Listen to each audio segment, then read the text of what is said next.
Boa noite aí, Tadinei. Vamos deixar gravado aí, né? Aula aí do dia 18.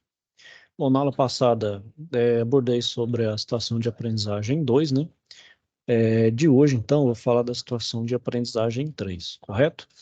Vou só compartilhar a tela aqui e a gente inicia. A situação de aprendizagem é essa, chama produção enxuta, estratégia ou questão de sobrevivência. Vamos ler aqui e ver o que se pede, né?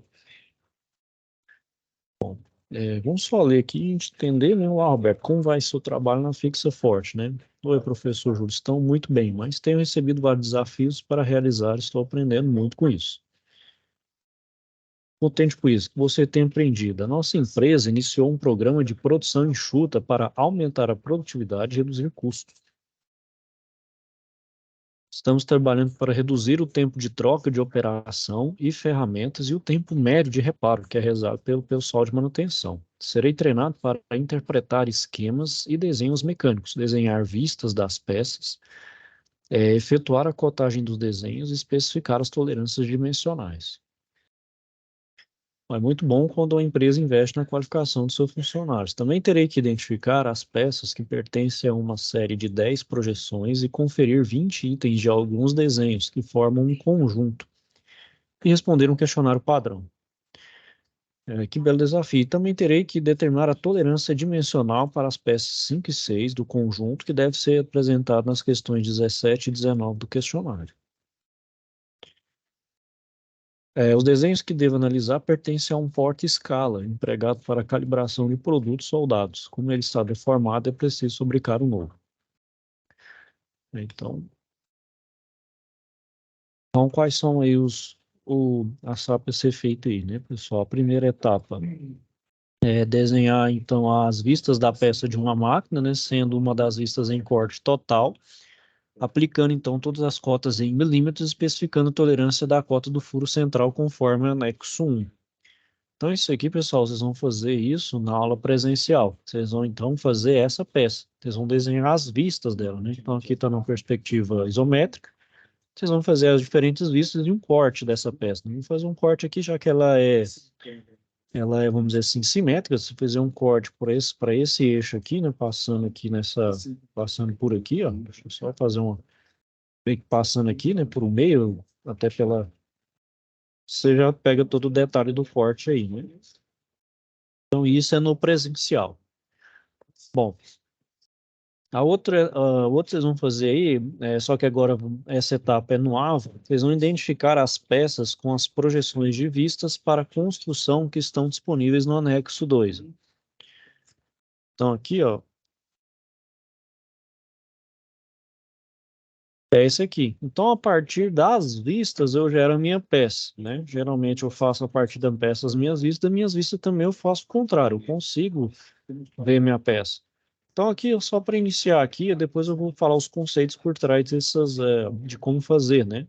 Aqui, rapidinho, é só verificando. Por exemplo, essa primeira vista que eu tenho aqui, eu vou chamar ela de vista superior, né? Ou seja, eu estou olhando a peça de cima, né? Essa vista aqui seria uma vista lateral, ou seja, eu estou olhando a peça de lado, como se estivesse olhando ela pelo lado. E essa aqui é a vista frontal, é como se eu estivesse vendo lá de frente, como se ela tivesse virado para mim aqui. Bom, então, iniciando aqui pela parte superior aqui, eu tenho que ver quais as peças que são aqui. Então, por exemplo, eu tenho essas duas peças simétricas aqui, trapezoidal, e essa aqui mais voltada para a parte inferior aqui, para o fundo ali da peça, né? Bom, então, a que mais está próximo aí seria, então, a peça A e a peça B, né? Já não seria a peça C, porque aqui está no formato de um quadrado, de um retângulo, né? Aqui está trapézio. E da D aqui também, apesar de ser um trapézio, mas essa parte aqui do meio, essa parte aqui, ela está mais para o meio, aqui no meu desenho está mais para o final. Então, já não pode ser a letra D. Então, está entre a A e a B, né? Então, vamos olhar a vista aqui, lateral. Essa lateral quer dizer que essa parte aqui, ela está meio que na parte inferior esquerda, por assim dizer, né? Então, aqui está na parte inferior esquerda. Beleza. Então, tanto A quanto B tá dentro, né? Agora vamos ver a vista frontal. A minha vista frontal fala que essa parte aqui do trapézio, ela é toda levantada, com um prisma então, né? É um prisma no formato trapezoidal. Opa, então aqui já não pode ser a letra A, porque aqui tá vendo meu trapézio, tá vendo que meu prisma tá meio inclinado, ele não é um prisma, não é um prisma completo, por assim dizer, tá meio inclinado. Então aqui só pode ser então a letra B. Então aqui eu venho e coloco letra B, certo? Aí eu vou falar mais para frente aí dos conceitos que tem por trás para fazer essas identificações. E a outra etapa, o que que é? Conferir os desenhos e preencher o questionário padrão disponível no anexo 3. Ó. Perdão, isso aqui é o mesmo. No caso aqui, ó, aqui ele só tem para responder, aquele anexo é só para responder essa parte do desenho. O outro é para responder dessa peça aqui, né? E essa peça aqui eu tenho que saber fazer a leitura do meu desenho técnico para poder então fazer as respostas aqui, ó. Então, por exemplo, qual o material indicado para a construção da peça 1? Aqui já tem indicado, ó, peça 1, esquadro, aço, 1020 a 1030, ó, aço 1020 a 1030. Qual o acabamento da peça 1? Tem simbologias que indicam o acabamento. Essa aqui é uma delas, ó. Eu vou mostrar para vocês aqui que tem algumas aqui, que vai ajudar vocês, inclusive, a responder aqui a SAP, certo? E a etapa 4, ela vai especificar as tolerâncias requeridas para peças 5 e 6, constante no anexo 3 e utilizando a tabela do anexo 4, né? Bom, quando fala intolerância, elas geralmente estão por essa codificação aqui, uma letra seguida pelo número. Quando é de diâmetro, a letra é maiúscula junto com o número. Quando é o furo, é uma letra minúscula com o número, né?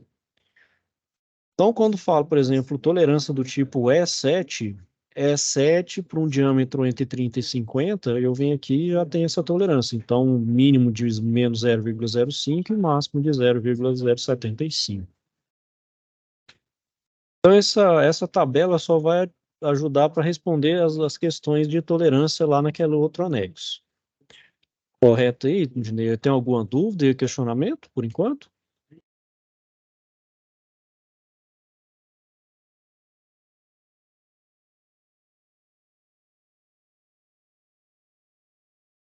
Tudo certo? Então, vamos lá. Então, a primeira coisa que a gente precisa saber, então, né, um recurso que a gente precisa ter em mente é a interpretação do desenho técnico mecânico. Faz parte do dia a dia do pessoal da mecânica e eletromecânica, né?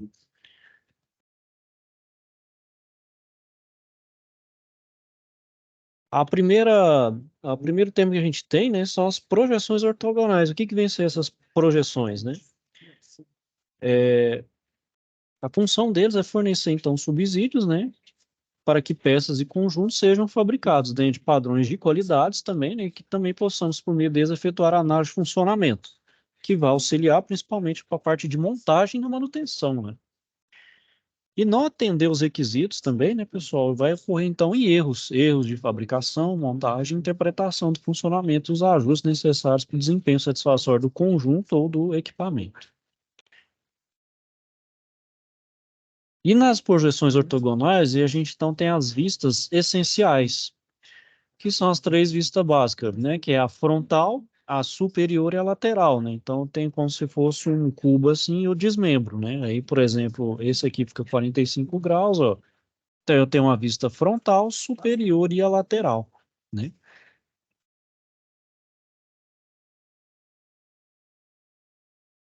Então, desenho técnico, por exemplo, algumas projeções de algumas peças, a gente pode então fazer uma supressão de vistas, ou seja, não há necessidade de eu representar ela nas três vistas essenciais, visto que a peça tem algum tipo de simetria. Então, eu uso o menor número de vistas possíveis. Por exemplo, essa peça aqui, ó, ela é um formato aqui de um prisma com um cilindro.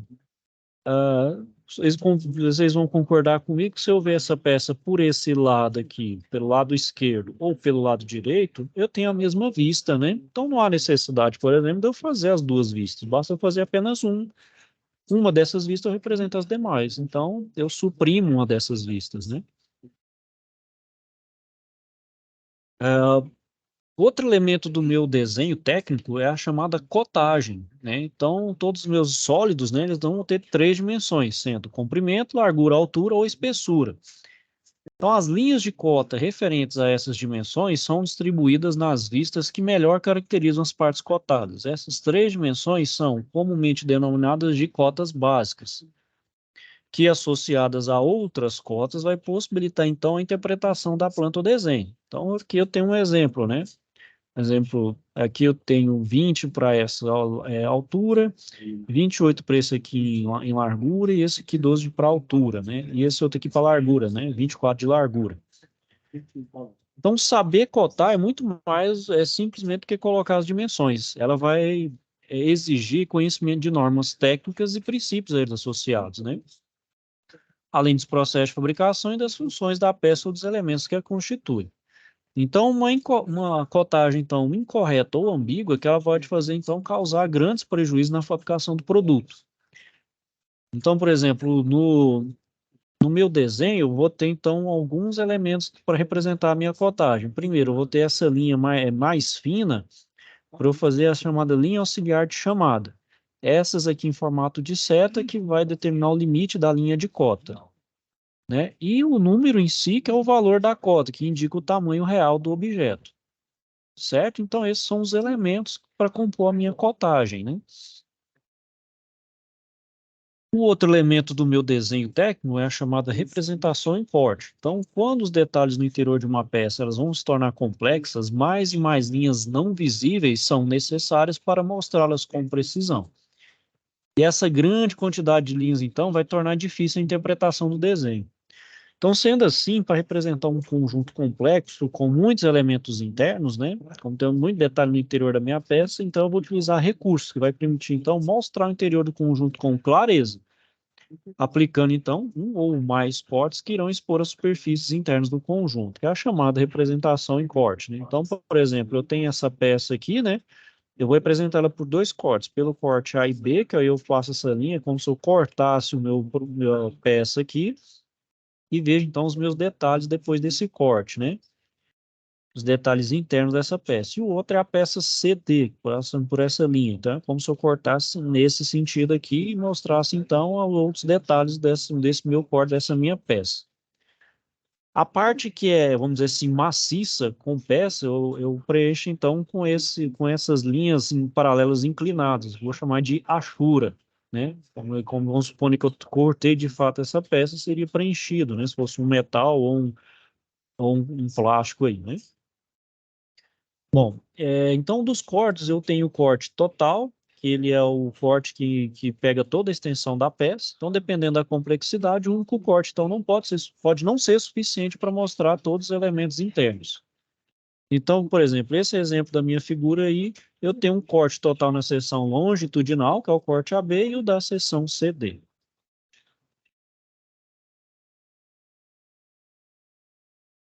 Bom, e aqui eu tenho alguns exercícios de passagem aí, pessoal, vocês depois fazem aí para poder fixar a matéria, ok? Bom, um outro tema aí que a gente precisa abordar é justamente a tolerância dimensional, né? Ah, então, a gente precisa identificar e aplicar essas tolerâncias dimensionais especificadas no desenho, que elas são necessárias para fabricar a minha peça dentro dos padrões de qualidade, né?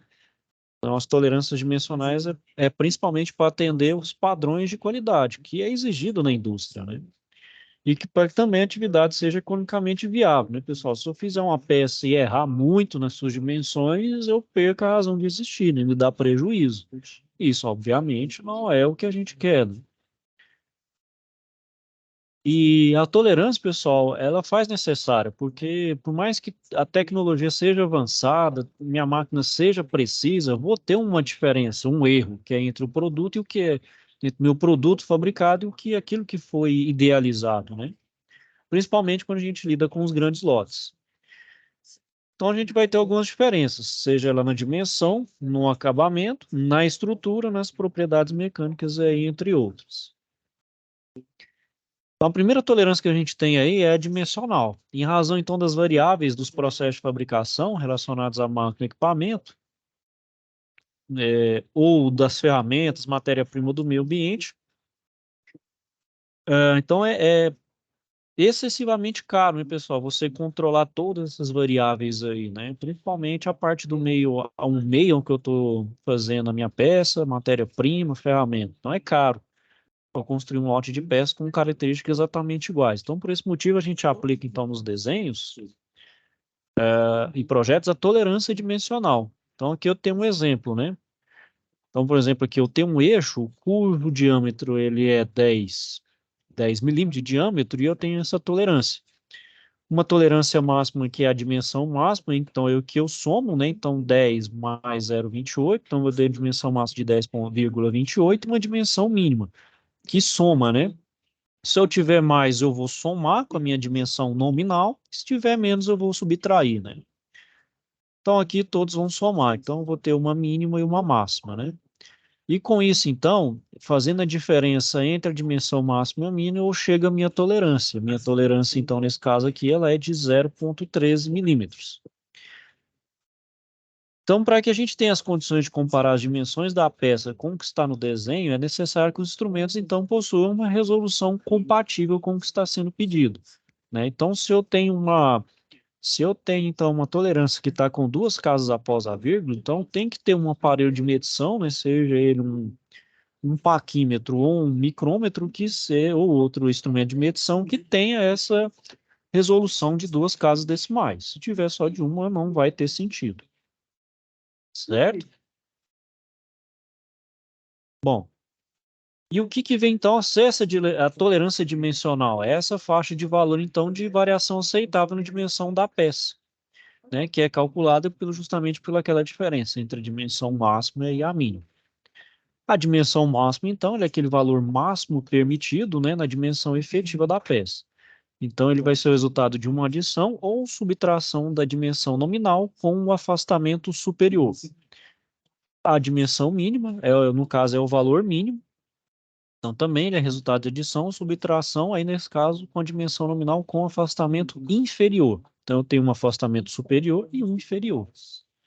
A dimensão nominal, que é o que está indicado na cota, né? Então, aquele valor maior, né? E a dimensão efetiva, que é a diferença, então, entre a dimensão máxima e a dimensão mínima. Então, aqui eu tenho a minha representação no desenho.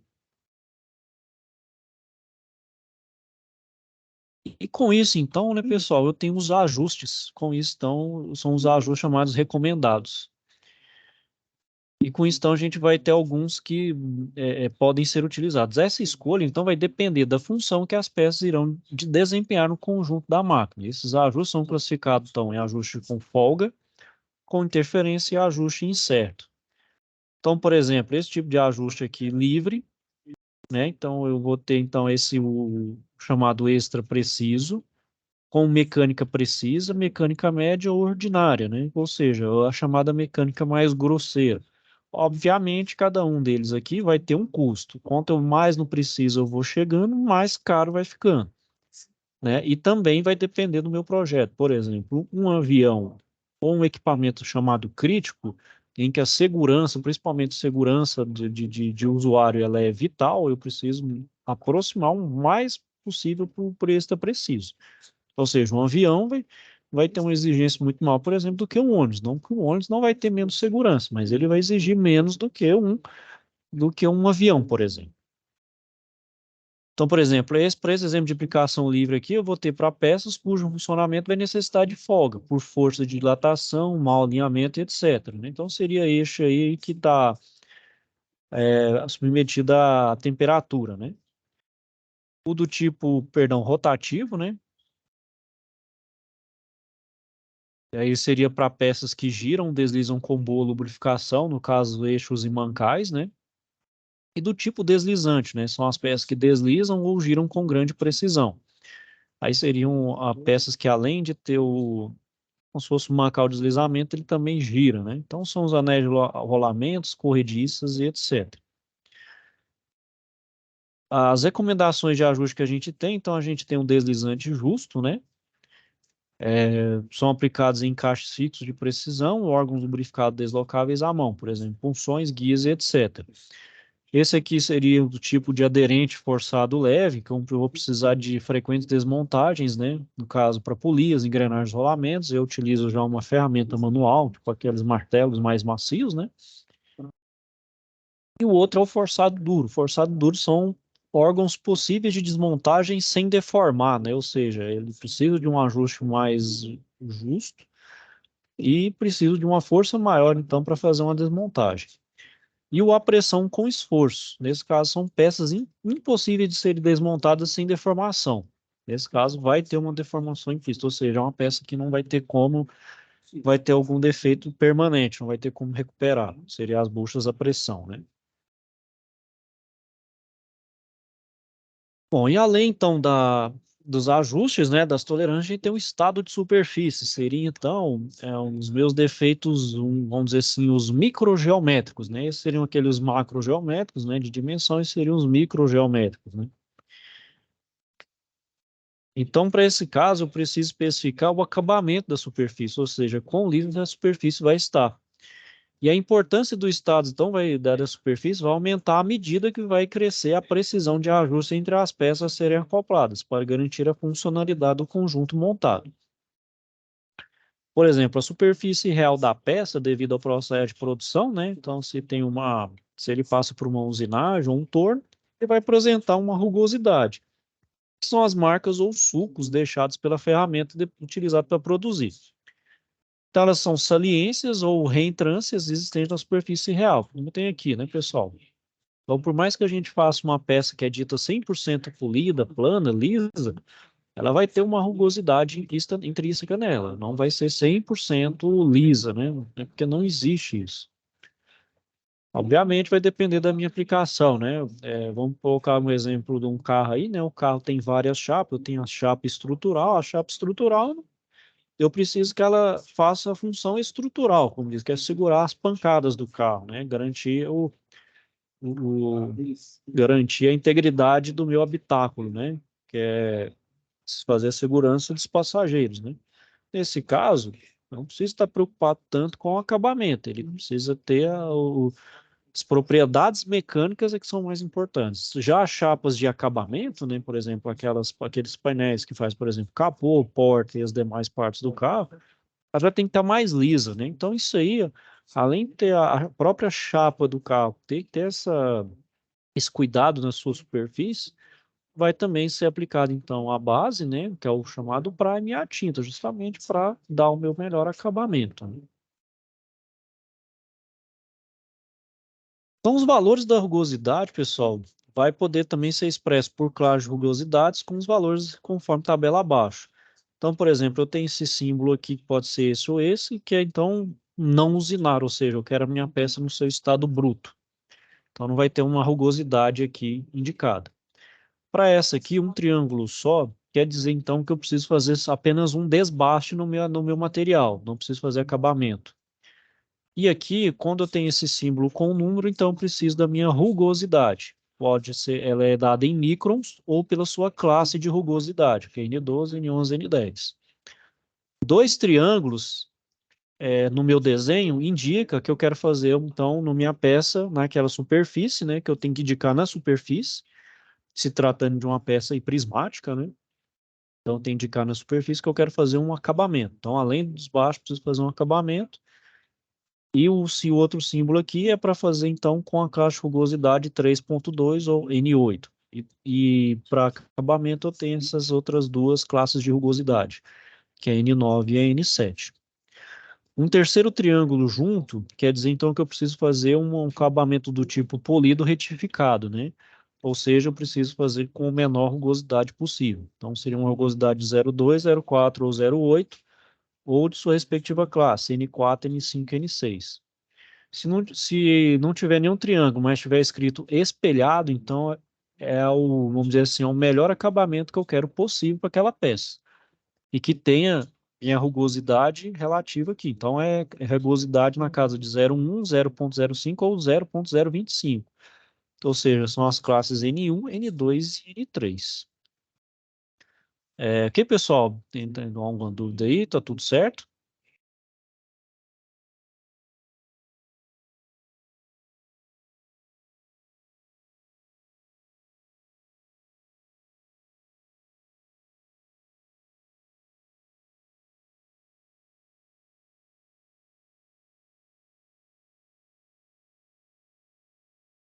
Então, aqui, pessoal, são os exercícios de passagem, certo? Com relação à SAP aí, pessoal, vocês têm alguma dúvida aí, algum questionamento? Deixa eu só abrir a SAP aqui, pessoal, rapidinho aqui.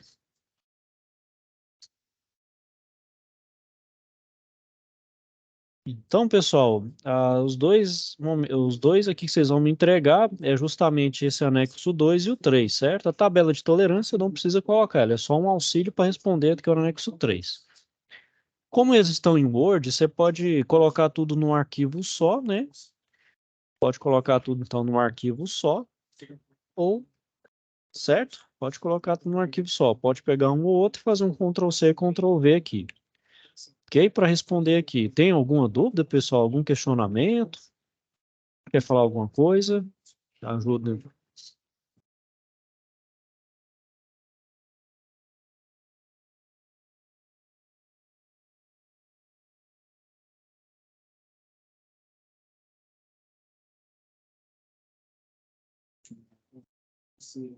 Tudo certo, pessoal? Ninguém tem alguma dúvida mesmo? Tá tudo ok?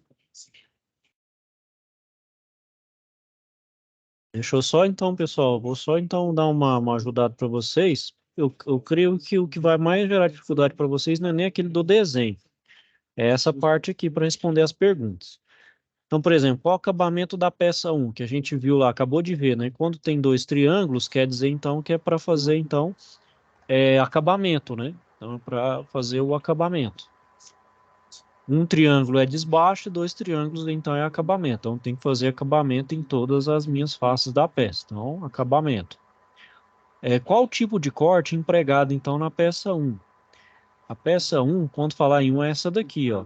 Então, o corte que está aparecendo aqui, ó, tá vendo? Ele é o corte, vamos dizer assim, total, porque ele está passando em todo o detalhe da minha peça. Então, ele é um corte total, certo? Qual tipo, então, quantos furos roscados tem na peça um? Então, para ver furo roscado aqui na peça um, ó, então aqui, ó, tem